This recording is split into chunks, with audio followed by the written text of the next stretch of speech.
Welcome back to another episode of The Mormon and the Jew. I'm the Mormon. I'm the Jew, and we got a doozy today. Boy. First of all, as maybe I put this out today. I've been trying to put him out the day we record. Yeah, you're doing good. So yesterday was one of the high holidays. 420, which was the high holiday I celebrate. Seth obviously celebrating Hitler's birthday. Oh boy! Which they share. No, do you do anything? Interesting. Do you guys do anything for 420? No. No celebratory. Nothing. It's not like you guys don't get a pass on 420. There's no Rumspringa. There's no Rumspringa. There really should be a Mormon Rumspringa. I was just talking to Jamie Bliss about this. Do you as well. think if there was a Mormon Rumspringa, how one would come back? Do you think you'd lose more than you already lose? I don't think so, honestly. You think? Yeah, I think the whole idea of the Rumspringa is that to keep them in. Yeah, because it's like it's like when you go to college and suddenly you can. In my case, eat as much candy as you want to eat without anyone telling you no. Is that what you and did? Then you think, ha, oh, the candy is mine. Yeah. And then 2 weeks later, you have diabetes, and you're like, this was a terrible mistake. Yeah, you get this. You're like, you realize why there are the rules. Yeah. I mean, are there any reasons there are the rules in the Mormon Church? Up for debate. Absolutely. But, I make the analogy to the dad who's like, "Oh, I caught you smoking. Now smoke the whole pack." Yeah. Right That's now. what a Rumspringa That's Rumspringa. is. That's the. Yeah. Oh, I see. I caught you using electricity. Now pay your electricity bill. Now do heroin in front of me. Now fuck hookers and get herpes. That's right. I wonder how many come crawling back. I wonder how many Amish people have like raging herpes from their Rumspringa. I wonder if it's like a problem in the community. Yeah, I honestly have no idea. Are they learning about that? Are they like? Do they know how to protect themselves in the Rumspringa from the things we're all learning? I have no idea. I don't even know what the Amish religious beliefs are. We all hear about the no electricity, live in the 1900s. Isn't it just like another all Jesus sitch? I would imagine so, but I truly don't know. So interesting. I'd have to do some research. Interesting. But I'm too busy studying Islam. You do kind of look. You do have like if you were black, you would look in that outfit. You look at this. Look like a Muslim. Yeah, this is the getup. Educator, or right? Whatever they're called. Honestly, that's the failure of this show. If you were Muslim, this show would be such a fucking hit. But I can't get any Muslims to sit it's unbelievable. in that seat across from me. Speaking of Muslims, yes, I'm just saying that. I don't actually know. I know nothing. So Seth just did a performance for Nithya Raman. Yes, Nithya just Raman her. Running, a solo comedy performance for the next Queen of Los Angeles. Yeah, exactly. The funny thing, they had asked me, I couldn't do it. That's so, and then they came to me, and then they're like, "Don't worry, we asked your podcast co-host, Seth." That's so funny. And I was like, "Have you watched the show? Do you not know he's he's Spencer Pratt all the way? The most Spencer Pratt. He's gonna submarine your whole endeavor." Yeah. I'm so curious. How it went. Like, tell me about what it was, why you accepted, how it went. Sure. I'm a fan of Nithya, even though I know little to nothing about her. I know I voted for her as last the council member. Yeah, as a council member. Sure. Because that was the least Zoran white name. Mamdani thing to do. Yeah. At that time. Yeah. Of course. She's sort of the Zoran of the current situation of crop for mayor. I think there's 2 Democratic socialists running for mayor right now. We got Nithya, and then I think some guy Wong. Okay. Alan Wong. Who's the leading candidate right now? I don't know, because Karen Bass is not running again. She's not. I thought she was running for governor. Oh, she's running for governor? I thought so, but I might be totally I'm controversial off. opinion. I don't know. Controversial opinion. I think Karen Bass is doing a pretty good job. Really? Yeah. That is a controversial opinion. I mean, in my from where I'm sitting, from my experience, when Karen Bass came into office in Los Angeles, It was a living hell over here. It was a living really? hell. It was a living hell over here. Okay. And it is notably better. Really? Notably. Like, definitively Yeah. better. I mean, I don't know if that's more to do with, like, Gavin Newsom secretly killing all the homeless people in Los Angeles or what. All I know is... When did it start getting better? Immediately almost? Or like a year in or more recently? I just know it's better. You know, it's kind of like, I always say, I compare it to like working out. You know, you don't go to the gym and then day 2 you're like, right, look at that, look at that. It's more like you've been going to the gym and little by little, one day you notice like, oh, I look better than I used to. Yeah. I think like it just like, you know, I think right at the beginning of her term I had gotten mugged, but that was like, you know, kind of overlap from the previous situation. Sure. And I was feeling afraid to walk around, and I don't feel so afraid anymore. Yeah. I always talk about how I love to go to Franklin Village. I'm in like Hollywood right now. Yeah. And it used to be like there was the like, you know, you're in Hollywood. I felt like a villager. And then you see the Hollywood sign where Franklin Village is, and that's like Camelot. And in order to get to Camelot, you had to cross the bridge of death. And it was like...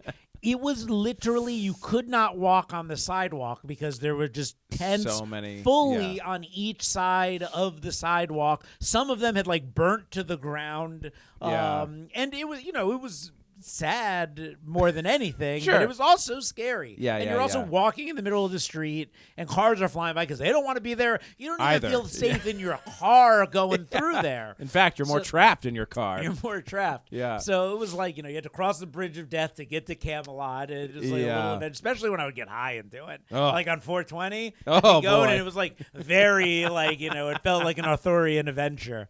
But hilarious. And I've been thinking, and I know that I've asked you and let you get 0 words in about of course the Nithya thing. I'll talk about it. But I also have been thinking a lot about this recently. Yes. You know, I for a long time I was like bothered by like these tent cities as I've expressed and the homeless, and then I had a moment where I realized that the way I view like a tent city is the way billionaires view me.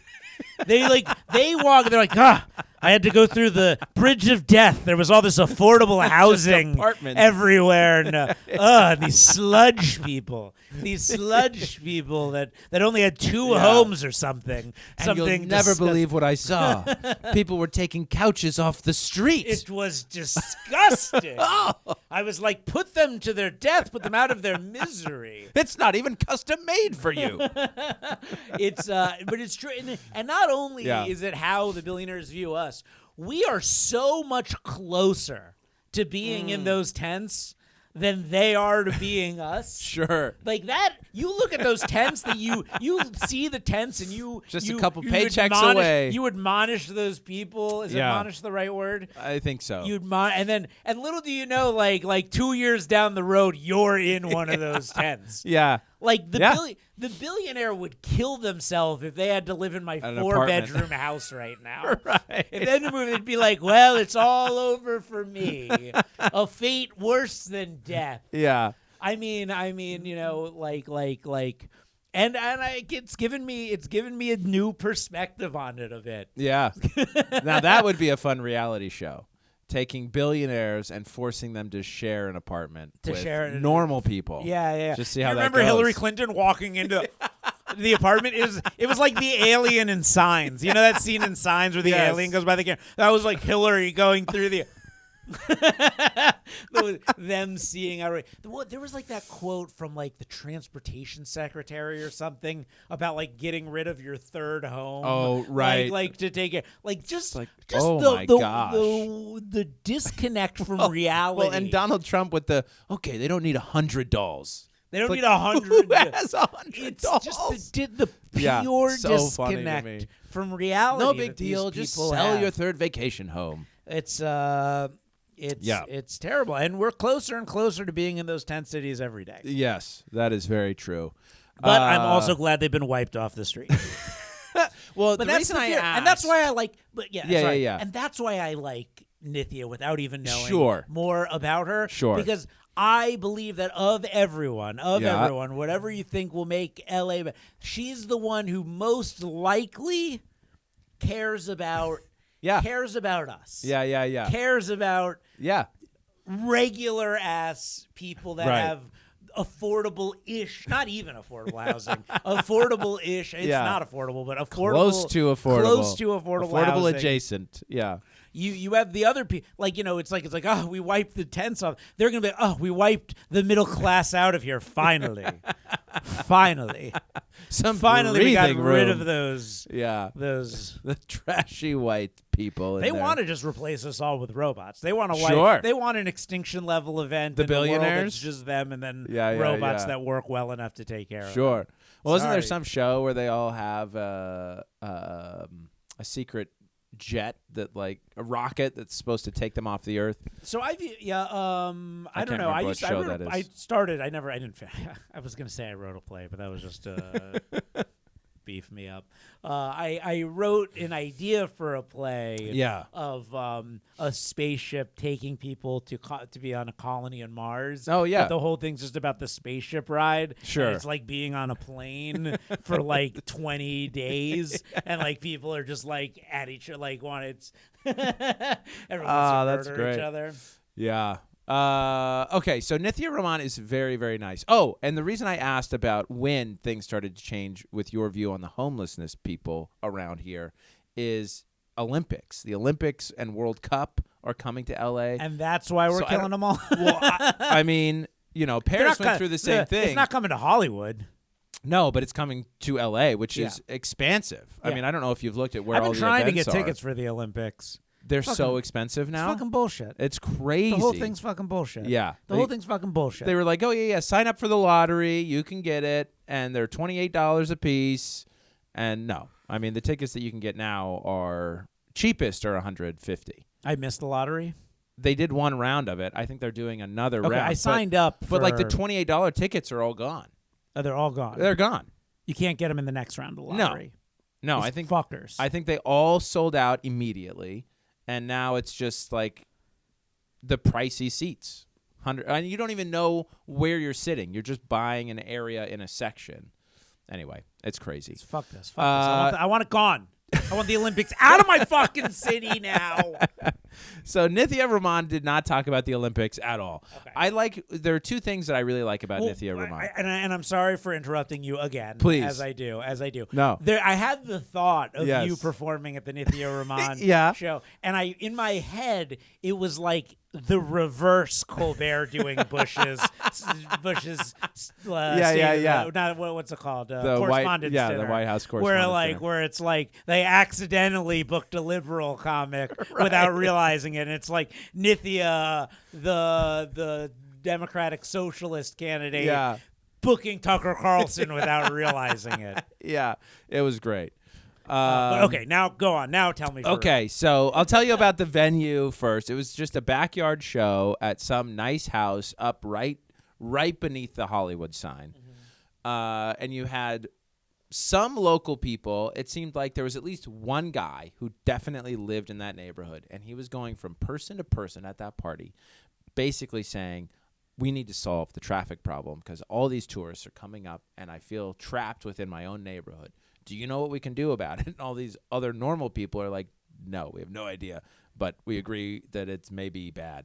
No one else seemed to live there.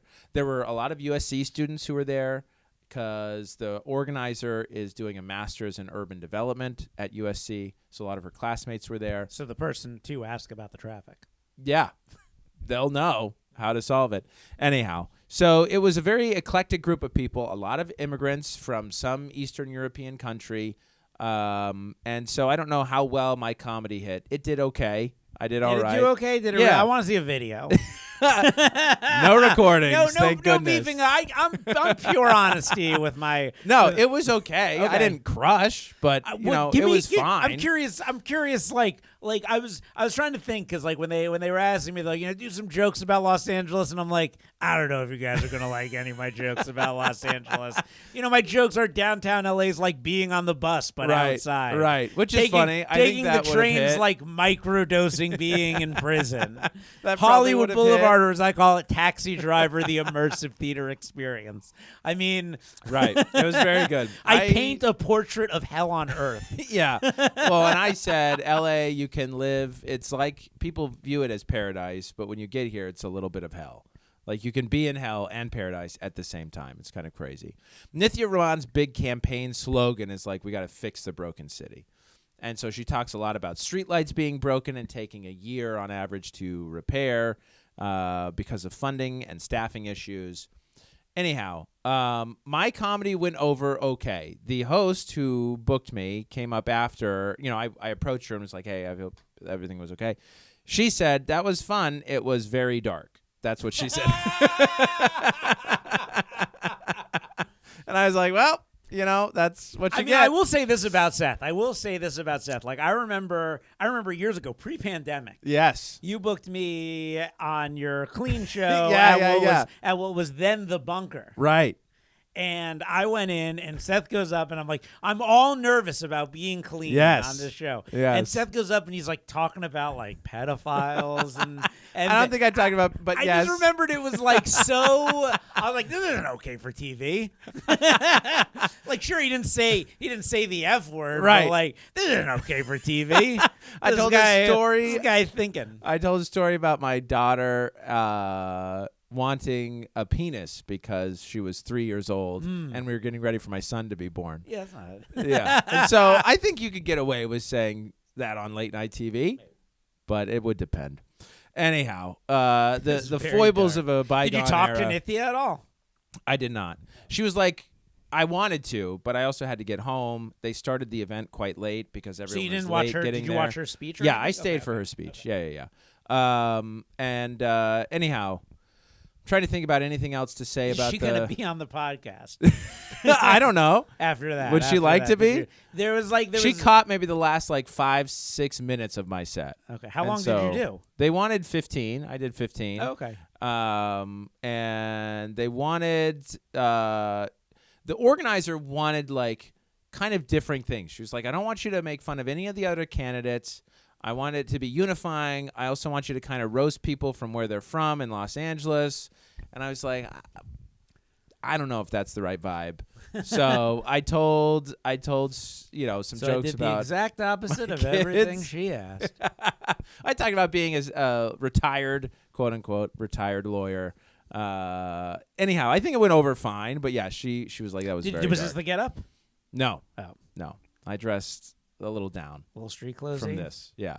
I had to blend in, with the people.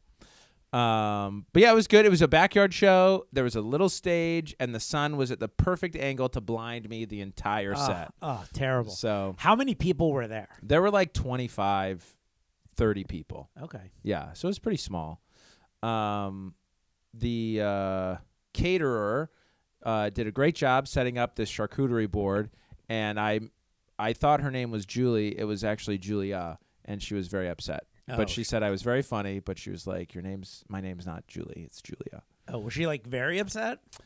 People in their names. My girlfriend gets upset that I get her name wrong all the time.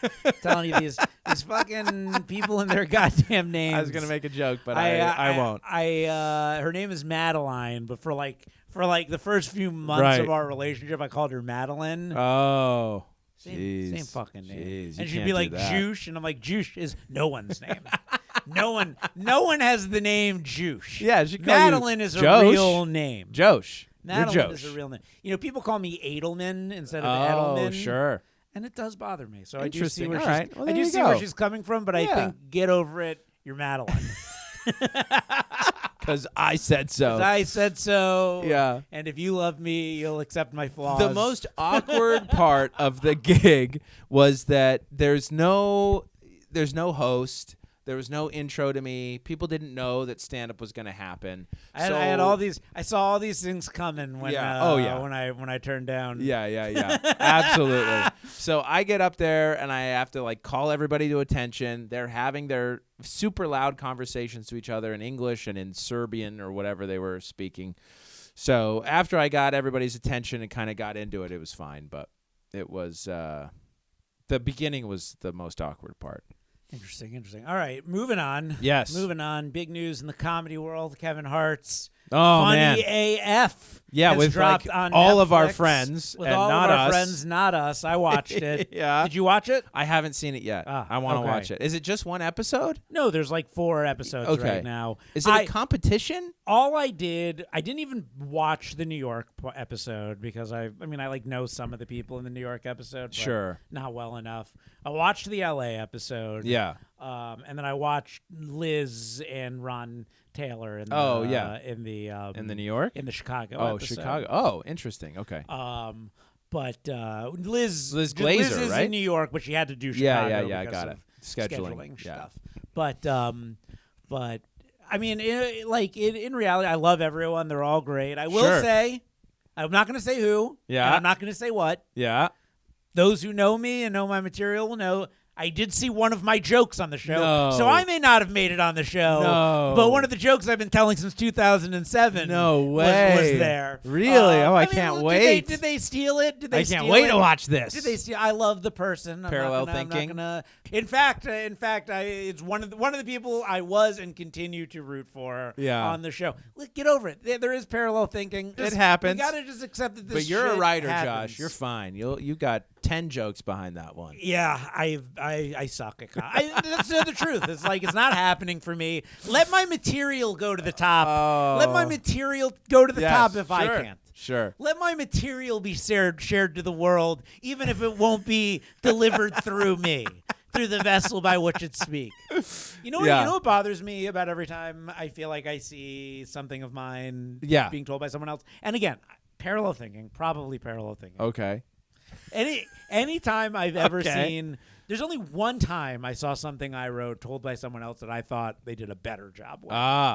And that one I think was not at all stolen. Yeah. And again, I'm not saying this was stolen, and I'm not saying any of the other ones were stolen. I just think that I rarely see my joke told better than the way I tell it. Sure. I'll give you the one time I thought it was told better. Yeah. And it's by a person that I kind of don't really care for that much anymore as a person, but I did really think that Robbie Hoffman and I had a very similar bit. Yeah. And her version of it was way better. Yeah. And I was like, I am done with the bit. That is yours. Wow. That Fascinating. But the rest of them, I don't think you don't know? strong. I don't think as strong as my. I did actually recently, and this person totally did not steal anything from me. But I saw another comedian at Lyric do a bit very similar to mine, and I did like their take on it. Interesting. And I thought there was a little bit difference, but it would definitely feel like an overlap. Plus, it's all out of my special already, so it's out. It's gone. I'm done. I've put it out there. Yeah. It's in the world, being not watched by people. Sure. So again, let it find its way into the places that people watch. I love it. I love the altruistic Josh. Was my material stolen? I truly don't know. Yeah. And I can't wait to watch. love, In the LA episode? I'm not going to say which episode, but you got to watch them all. You can gather from my description of what I Which watched. ones you watched. Yeah. And again, I want to strongly say I do not think anyone stole my joke. I don't. Parallel thing. And I love it. And one other addition that I've heard other people tell a similar joke. Yes. Before as well. Yeah. So it's out not, in the zeitgeist. It's in the zeitgeist. The truth, actually, the real truth of what I think when I see someone that not stole my joke, but has the parallel thinking. Yeah. My typical thought is I'm not original enough. Yeah. I'm not original enough that this joke is just unique to me. It's like, oh, I've written another joke that anyone can tell. Right. Right. That a petite blonde woman can tell. No, it was not. Did this joke have to do with Auschwitz? No. No, but somebody accused me of stealing that. I know. I've had multiple. I know. Not only multiple. Your friend messaged. That's how I met your friend. I do a slideshow, and then I had a European comedian get real aggressive with me. Really? Like, you stole this? And I was like, did you ever post it? He's like, no, I posted it on YouTube. I'm like, I've never seen this, and it was all different jokes. It was just like similar again. Things are in the air. Nobody steals anything. We're all just trying our best and just grasping at straws, trying to make it funny. I will be on Comics Unleashed doing that joke. Well, yeah, good. And everyone will be like, "Hey, you stole that from blah blah blah blah." No, they stole it from me. They're going for me. But no one stole it. Nobody stole it. Nobody stole anything. I truly do have a problem with I'd never want to come out and accuse someone of joke theft because it's just there's too many comedians. There's so many. There's just too many of us. Yeah. For anyone to really accuse it, it's like we're all right in the same. My Spirit Airlines joke I've seen posted. I posted it first. Yeah. And I've had people accuse me of stealing it, and I'll point out to them that I posted it years before that person did the joke, and they'll just be like, whatever, you stole it. Right. And it's like, you're going to believe what you want to believe. Yeah. Is this the doctor? There's no doctor on a Spirit Airlines flight? Yeah. But also, there is a Comedy Store comedian who's seen me do the joke a bunch of times and done and that now joke. they posted it? And posted it as well. Parallel thinking. Parallel thinking my ass. I'm back and forth. I am make up my mind. That's what we We're need. all a conundrum. We need in this industry another big scandal. Stop ripping people apart on like that's the thing. Is like I make these jokes about people steal my jokes about people stealing their jokes. I joke about this, and then my big concern is that anyone that I'm joking about doing this getting offended and coming after you, not getting offended and coming after me, someone coming after them, just the anger of the machine. Yeah. Nobody steals anything. Some people steal. This person didn't. Yes, the other one did. Seth, I don't know about Seth's jokes. No one can take my Mormon jokes. No one. Do I post this? I'm pretty sure no one will see it. Okay, is it a competition show? This is what I didn't understand about the show. Yeah. Okay. So it's like, and what do the winners win? A Netflix special. Oh, wow. Yeah. And it's just one winner, or is it a winner from each city? This show, and I feel differently about it than I did. It's really no different than that Don't Tell comedy competition that I ruined my chances of ever having a Don't Tell special by criticizing. Yeah. But at least you're on Netflix the whole time here. At least you're getting like I would be happy to lose in the first round. And lose. Even though after watching the show I clearly would have made it to the finals. Yeah. I mean, no doubt in my mind. Sure. No well, as long as everyone else. I was like, I would go up there and I would just obliterate. I would obliterate. Because, you don't want to be in with me where you really don't want to face me as in, like, true competition. Sure. Because that's what locks me in. Yeah. That's where I get the laser eyes. Well, I'll tell you what. I've seen you in true competition. If you count the World Series of Comedy as a true competition. And you just get upset. I lose even though I shouldn't. The World Series of Comedy was bullshit. True bullshit. True bullshit at the World Series of Comedy. That's beautiful. I will take those motherfuckers down one day. You need to stop saying guys. They're guys. Yeah. Like you wore a hat. They didn't like that I wore a hat. I used the hat for fucking as like a prop. It's built into the set. They're arbitrary rules. And what I'll say about the World Series of Comedy that really grinded my gears about all of it was 4 times. Right. 4 times they told me it came down to you and another guy, and we just went with that. And I'm like, all 4 times? I've paid to travel to these places and put myself up, and 4 times it was between me and another guy, and you just went with them, and you coin tossed to them. Yeah. For once, one of those 4 times you go with me. We went like this. You go. This is the 4th time it's been between him and another guy. We're gonna give it to him this time. They went like this: heads or tails. Not Jewish, you win. I made a sketch once when I got home from the World Series of Comedy of me watching the World Series and being like, you came out, you made some good connections, some friends, you had a good time performing from a packed house. That's all that matters. And then they say the winner and it's not me. I'm like, I'm going to burn this place to the ground.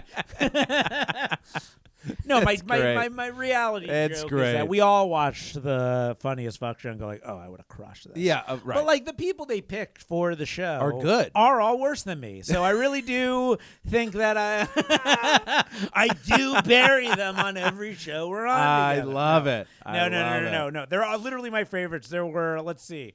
I mean, Liz was a headliner on Undiscovered Genius. Yeah. Ray was a headliner on Undiscovered Genius. Pap was a headliner on Undiscovered Genius. Yeah. There were a couple people that I was gonna make headliners that were on the show, but now they're you've been discovered. on Netflix. You've been discovered, in my opinion. Right.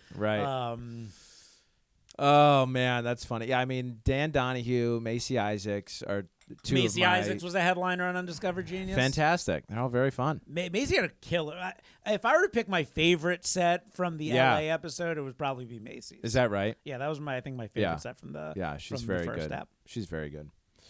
Well, did she steal my joke? I no. You want to joke about teeth? I didn't know that. No, that's crazy. No one. You'll only know. I will say this. I had one person message me. Did they? That I can't wait to watch this. I had one person message me that they saw my joke. Yeah, and they're like, the "That's yours." Oh, no one stole it. No one stole it. I'm not accusing anyone of stealing. I swear. Parallel thinking. You know who you are. You know who you are. You know who you are. Just give Josh a writing credit, and he'll let it all go.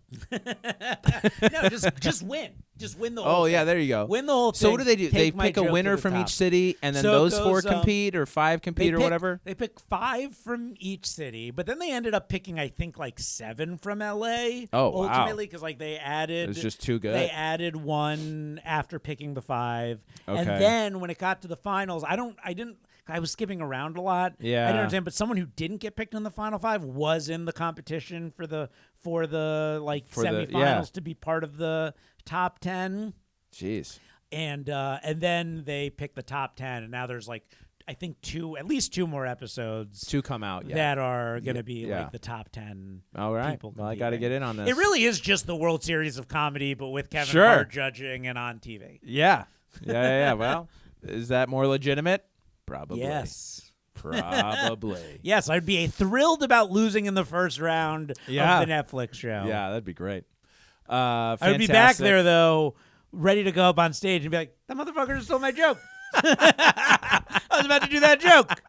Holy fuck. Then I go out there, I try to do the joke anyway. Yeah. Well, there's a great comedy documentary about Tom Segura and some other comics who go to Hong Kong and perform, and because they've been doing comedy so much together. Oh, somebody like does their set. I think Tom Segura does the other two's closing jokes in his final 10 minutes.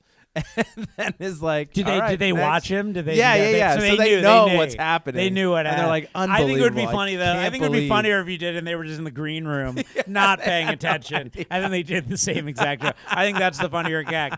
Funny thing about Tom Segura. So Tom Segura is one of the judges in LA, and the only thing I kept thinking, like, if I had been on the show and had Tom Segura judging me, I would have been wondering if he saw the comment I left on one of his Instagram posts telling him this show sucked. And there's a hack because I didn't like what he was saying in the clip.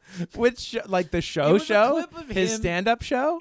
No, his terrible Netflix show. Oh. And I gotta cut this now. But there's a clip of There's a clip of him and Louis talking about like how it's funnier to like, and then they say like to spit on the maid. I don't remember what they say, but they say something that like just comes off as horrible to me. Yeah, and I'm like, that's not funny, and it's in line with like the awful Netflix show you made. Yeah, interesting. Did you watch Tom Segura's Netflix show? No, like his Bad like Thoughts? a TV show or something? Yeah, he made this like sketch show called Bad Thoughts. No, I never saw that.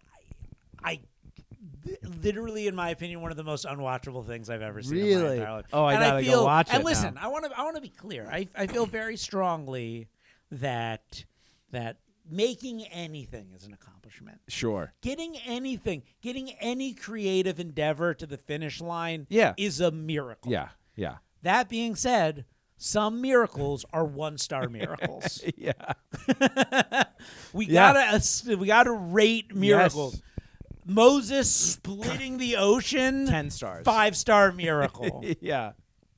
Jesus doing a little magic trick where he turns water into wine, 5 stars. 2-star miracle. Okay. Splitting a sea versus versus a magic trick I could do. It comes from the same versus a magic trick I could do. It comes from the same place. The parting the ocean. Splitting the seas like David Copperfield making the Statue of Liberty disappear. Yeah. Me, if I put if I made this cup disappear, I'm like, that's Jesus turning the water into wine. I see what you're saying. Now, walking on water, that's more Copperfield level. Yeah. 4-star miracle. 4. Wow. 4-star miracle. All right. You think he was walking with some glass tabletop underneath him? I mean, it's less, again, splitting the sea. Watching the Charlton Heston Cecil B. DeMille. If it's the Cecil B. DeMille Charlton Heston version, 5-star miracle. Yeah. Oh my gosh. Hilarious. Well, did you? Where do you rank on those? Where would you rate those miracles? The Jesus miracles versus the Moses miracles? Oh, I'm just saying, like turning the water. What do I not know about the water into wine miracle? Oh, I don't know that there's anything you don't know. Other than, was it like a glass, or did you turn like the whole? I think there was like cisterns that turned to wine. I don't think it was just individual glasses. It seems like I honestly don't know. It's like a guy that like brings a keg to the party and everyone's like, "You turned water into wine."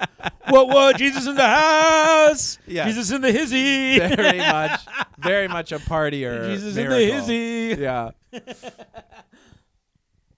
Oh man, hilarious. I wanted to ask you about Comics Unleashed. Did you want to talk about that? Comics Unleashed. What a crazy time we're living in. Absolutely. Well, I think it's important to state. Yes. It's important to state. Yes. I made 2 little sketches. Yeah. About Comics Unleashed. One was, which didn't really do anything for me, and actually has more likes, I think, overall. Oh, that's funny. Was a video of me practicing different entrance walks for Comics Unleashed. Because when I watch comics and when I watch the clips on Instagram.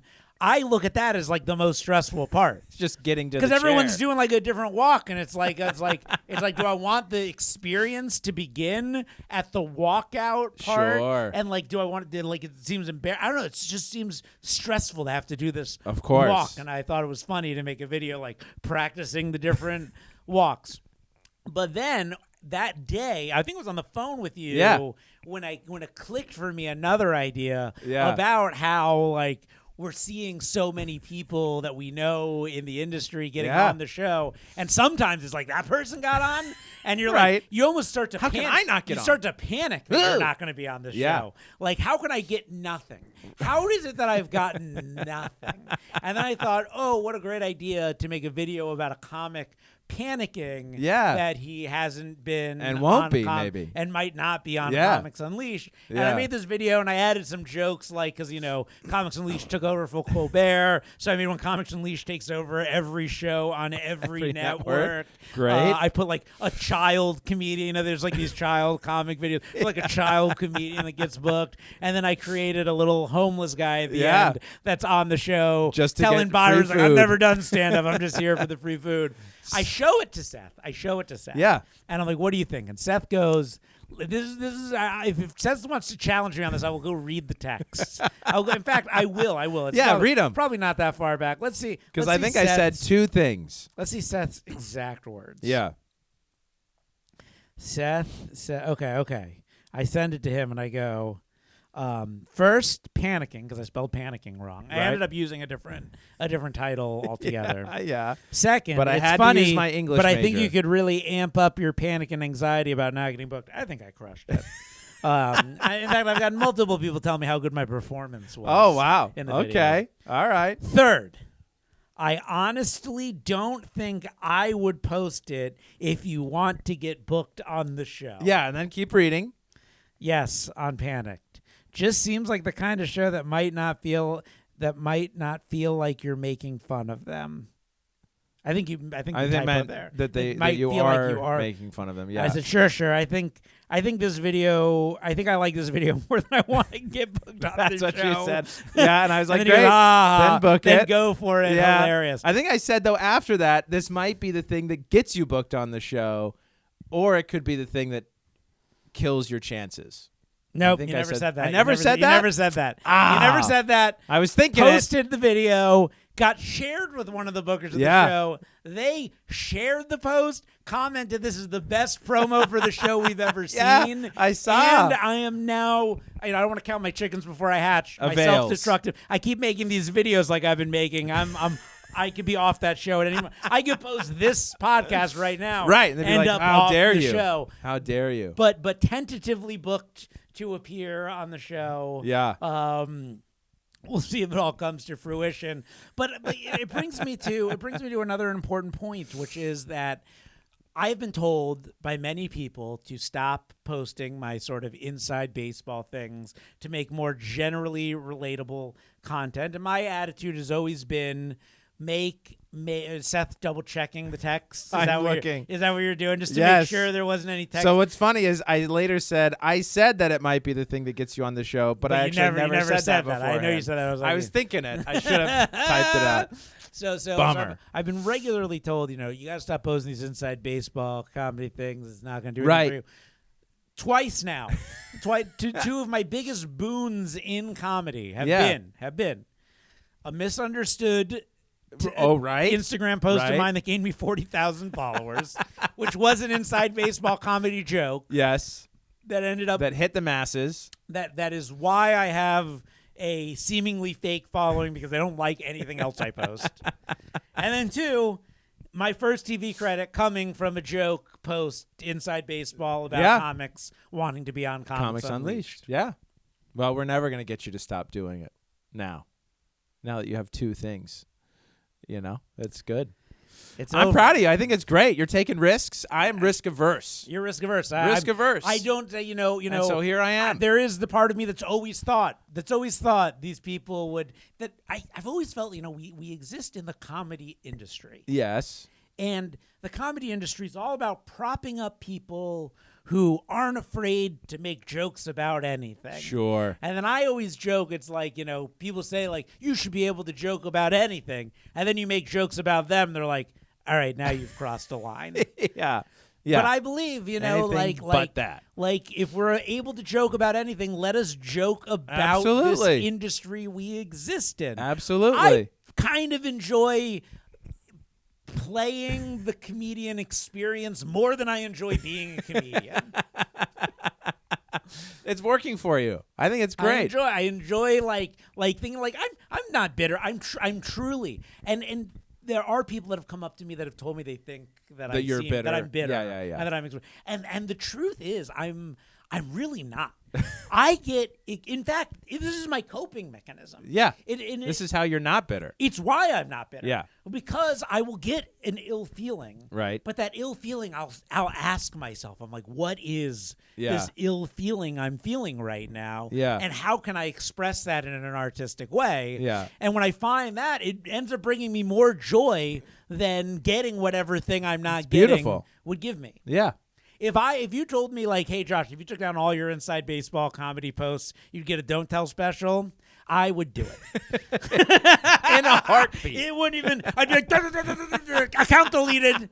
Account deleted.